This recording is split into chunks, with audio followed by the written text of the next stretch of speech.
The Radio Forest Podcast. Hey, it's me. How are you? I'm good, man. Thanks for calling me. Yeah, no problem. You've known Scott Cruz for years. How long have you known Bob and Tom? Boy, good question. 20 plus years? 23 years? Something like that. How did that first start? Because didn't you do like a lot more political comedy at first and now more of the NFL stuff, or has that always been your case? Well, I have a master's degree in political science, and politics was always a passion of mine as a young man. And over the years, I've gotten a little less enthusiastic about it, and it's gotten so divisive and tricky to talk about anyway. And I've gotten more interested in writing jokes about football and my crazy family and my thoughts and feelings. Kind of slid away from politics. But yeah, in the early days of Bob and Tom, I did a segment called the Economopoulos. And every week I would pick a different subject. It was just like a writing exercise. Like, can I write 10 good jokes about phobias? I would do Christmas traditions from around the world. Every week was a different subject. One week I did Dante's Inferno. I was like, all right, there's 9 circles of hell. Certainly I can write 9 jokes. And eventually that morphed into an NFL version of the Economopoulos to sports radio. And sports radio was like, we don't do entertainment content. We're X's and O's. They're very serious about their stuff. It just became an all NFL segment. How is the All Pro Lines? How's that been going for you? Because you started kind of your own company then, right? Yeah, I basically built a brand around what I was doing on the radio. It's called All Pro Lines. Come follow us on Facebook or any of your favorite social media platforms. It's the social media version of what I've been doing on the radio. It's memes and caption contests, and people tag jokes, and we knock around funny things that are happening in the NFL. It's been great fun. I actually really love All Pro Line. Who knows? Maybe that'll be a retirement plan for me someday. I didn't get a chance to hear you this week on Bob and Tom. Did you talk about Tom Brady as a broadcaster? What were your thoughts on that? I think it's pretty viral, I guess, online. But the stuff that I saw, wasn't horrible. Did I miss something? Is it pretty bad? No, it's not horrible. He's Tom Brady. He's going to work and work and work until he's good at something. He'll be fine. But it was a little flat, in my opinion. That's my take. Some people were really harsh. They're like, finally something Tom Brady sucks at. And maybe we need that, but that's what we're rooting for because he's just won at everything so far. So people might be stretching a little. Plus, they love, what's his name, the guy that he basically replaced in the short run, the tight end from the Panthers forever. Anyway, so there's some reasons that people kind of maybe are rooting against him. I didn't think he was bad, but he definitely wasn't great. It didn't, jump off the page. When you listen to Romo, you're like, who's this guy? He's awesome. Again, that's just a personal opinion, but there are some guys, when you listen to them, they're so good at it, you notice. And I didn't feel that with him at all. But, it was his first time ever. I think he'll be fine because he's Tom Brady. He's probably sitting somewhere right now watching the tape and working on it. That's who he is. But, yeah, there's some people just have a knack for the thing, and he probably will never get to that. That's my guess. The joke that we wrote on All Pro Lines was, he's a color commentator, which is weird because he's not even allowed to eat any foods in colors. Yeah.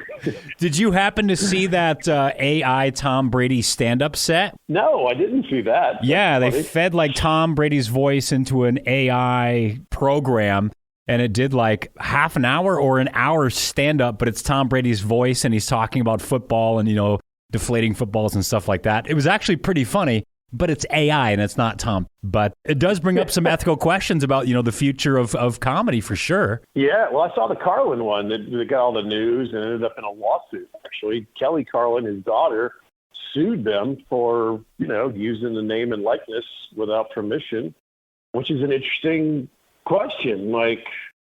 It was clearly built around George Carlin, but it's not George Carlin. Does it count as satire? Is it protected under that? It's an interesting social thing we have to figure out. But if they put it on YouTube and it gets enough views, then you could monetize it and then you make money. So then are you making money because it's George Carlin's name? Because if I was like, hey, I have my own AI special out, people are like, we don't know who you are. No one cares. But George Carlin's name will get 1,000 views, the first day. So maybe in that sense, of course, you got to do something. I think I agree. I'm with Kelly on this. And you have to protect the brands against this new burgeoning enterprise that's happening. And all social media needs to have a reckoning too, because people are posting clips of NFL games and with no credit, nobody is being paid. The NFL's not being paid for that usage. We use photos all the time. Nobody even blinks. You just steal whatever you want and use it.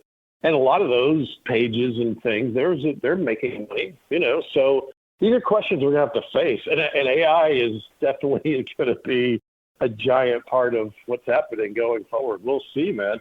We'll see what happens. Are you a Falcons guy? Are you a Dallas guy? Do you like several teams? Because don't you go and watch Dallas practice kind of every year in the preseason? Yeah, it's funny.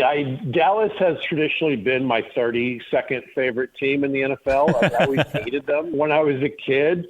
Actually, I am the commissioner of a fantasy league where we're not allowed to roster Cowboys players. It's a non-Cowboy league. But I have a buddy, I have a friend who loves the Cowboys, and she talked me into going. We've gone 3 years now. It's great fun. It's drivable. It's like an hour from where I live, and you can go out to the beach and run around and watch Cowboys. And every year I wear some crazy Falcon gear, and the whole sea of people are wearing navy and white, and I got my big red shirt on. Fun tradition, yeah. So. You probably don't have your name on the back, right? I doubt Economopoulos is on the back of a jersey. I'm sure it doesn't fit. No, it says all names, any name here, and it's a 12-letter max. I got a 13-letter last name, and I have a fantasy team name, Economopoulos. I would love to have a jersey that says that. No go. The NFL's keeping a Greek man down. Costaki, how is it being a girl dad? It seems like you really embrace it. You're surrounded by women. I've seen you've even donned dresses a couple of times for your daughters. How's that? A couple of times. I guess that's true. More than once. I did go dressed as Wonder Woman. Well, yes, I did go dressed as Wonder Woman about 6, 7, 8 years ago for Halloween. My wife and my oldest kid were discussing, and they said, let's both go as Wonder Woman. They were like, I want to go as Wonder Woman. And the other one was like, I'm going to go as Wonder Woman. I was like, I'll go as Wonder Woman. And we dressed the dog up as Wonder Woman. And we all went as Wonder Woman one year. Being a girl dad's great. These girls are awesome. And I grew up in the opposite situation. I just had one brother, and my dad was kind of the character in the family. So it was a very male-oriented family that I grew up in. And now my life is exactly the opposite. Do they pick up some of those stereotypical male things, though, like watching football and playing poker, or they, go the opposite way? Yeah, so far the older one is skews pretty girly. The young one, we'll see. There's still time. She's actually had these mini helmets that I sometimes do goofy sketches with online. And she pulled those out and was playing with them. We made up a game with them, and when the Falcons game was over, she put away the Falcon one and went and got the Charger one because that was the next game we were watching. So she's kind of, there's hope. We'll see. Who's your team?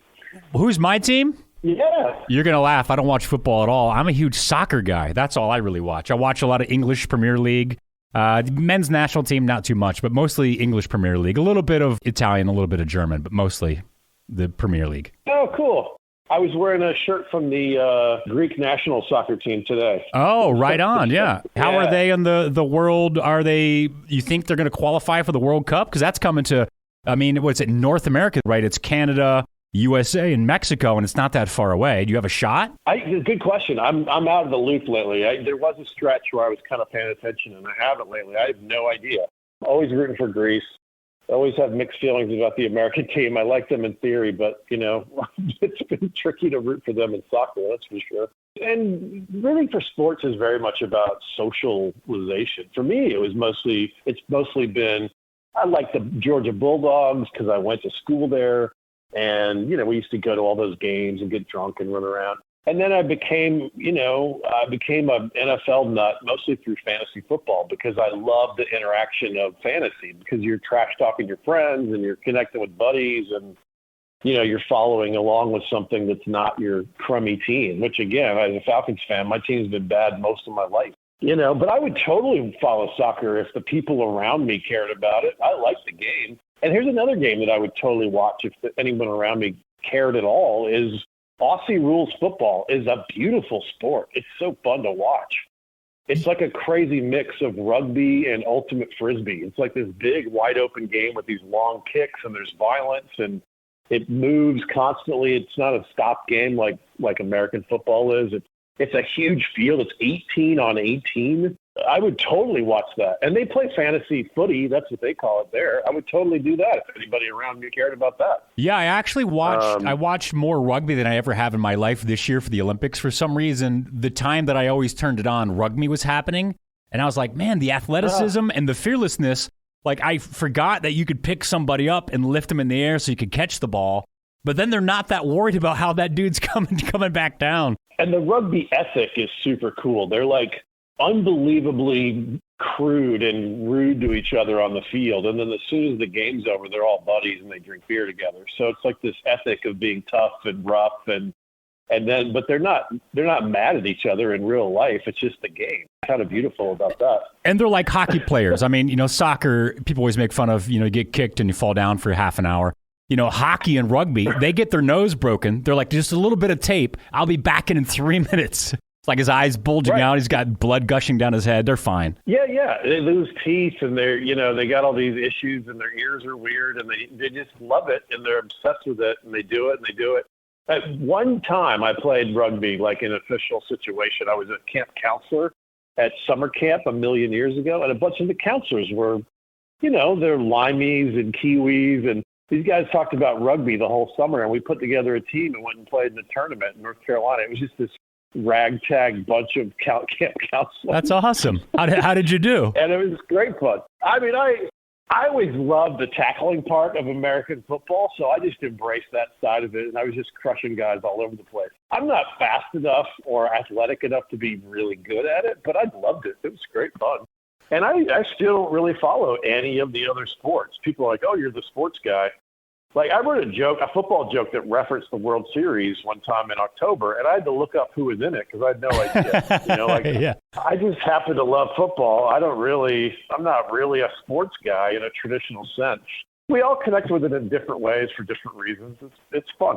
But you did go to the NFL draft, right? How insane was that? Because didn't they have like record-setting crowds this year? It was huge. Yeah, Detroit. It was really fun. And it's a blue-collar town. And it's a town that people talk about Detroit like it's Beirut. Like the downtown of Detroit is beautiful. It's got so many cool bars and restaurants, and a lot of the sporting things are downtown. Like literally the baseball field is right there in the city. There's some things about Detroit that are great. And, of course, their team has sucked for 50 years, and they're finally good. So the people were going bananas for football. It was the perfect year to have it in Detroit. Go to a draft if you get a chance. It's so fun because it's all football nerds, and there's no game. There's no ticket. You don't pay for any of the things. That you just wander around with your Falcons shirt on and talk football. It's just, for the football nerd listeners out there, you got to go one year. It's just such a cool event. Everyone's like self-deprecating about their team, and they all know what they're rooting for in the draft. And it's just like this crazy weekend it's like an island of football talk in the middle of the dark off season. It's fun. But here in Boise, it's mostly college football. But what stadiums then do you like to go to? You talk about that fan atmosphere of Detroit. I had a friend who had half a season ticket to the Eagles for about 10 years.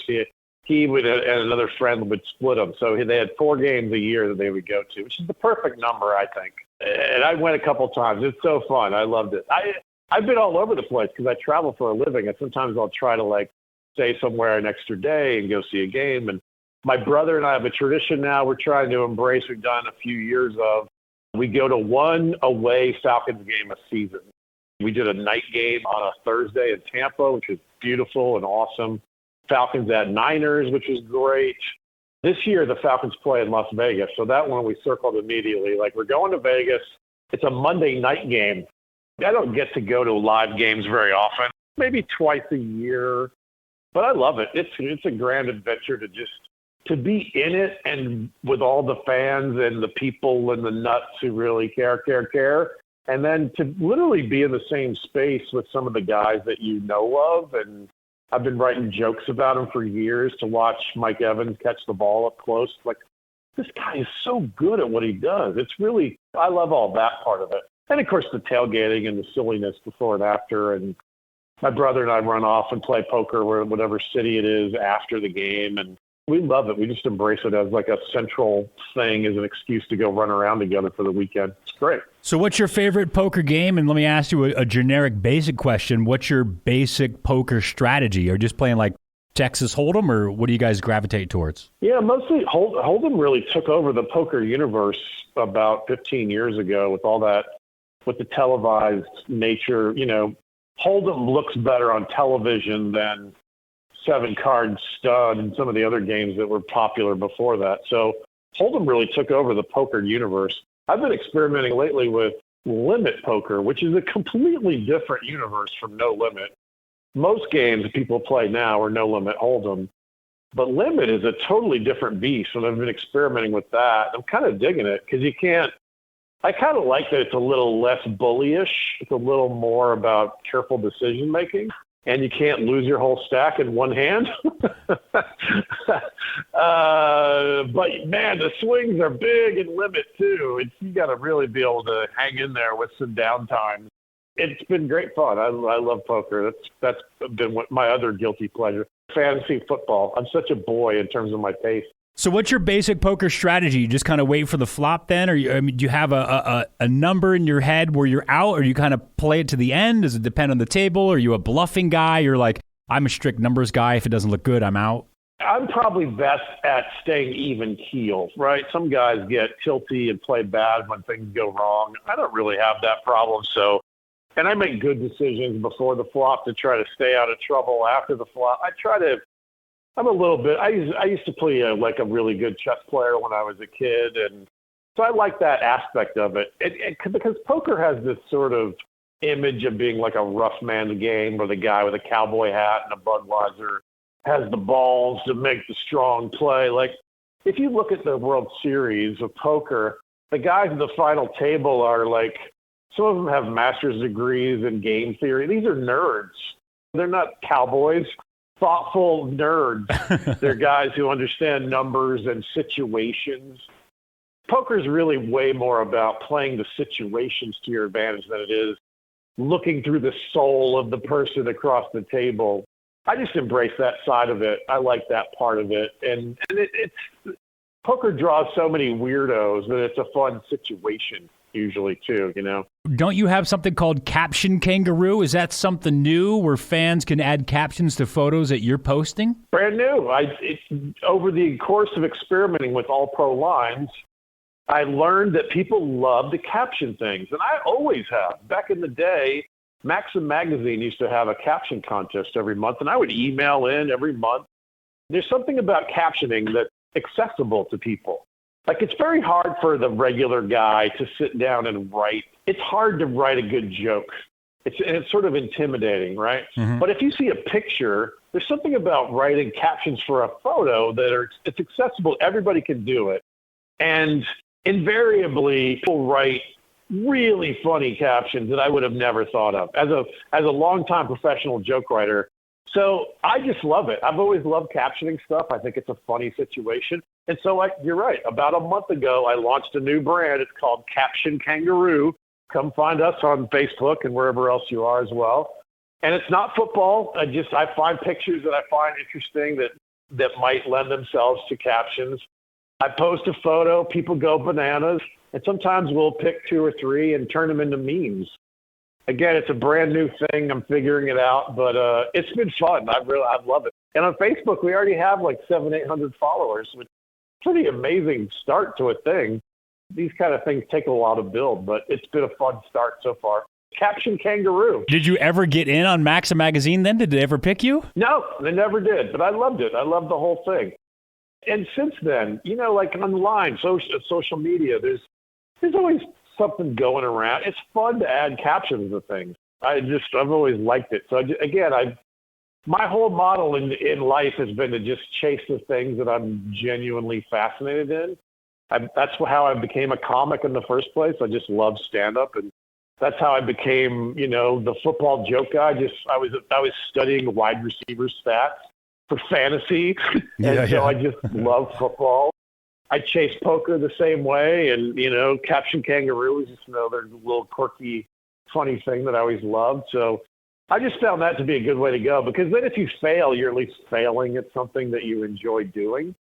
And of course, you have a better shot at being great at something if it's something that you genuinely like. So it's like win-win. Fail or succeed. It's better to be doing something that you like. And I think you're embracing the humor of the internet, because you see any news story, you're like, oh my God, I got to read the comments. There's something big, because it's just going to be a heyday. And some of my favorite things to do is to find a podcast that's very popular that people hate and go to YouTube and just read the comments, because they're so funny. It's like the internet has almost become funnier than any 1 hour stand-up special. It's like your caption contest, because you have 50 tries at the same joke. And so the best ones float up to the top.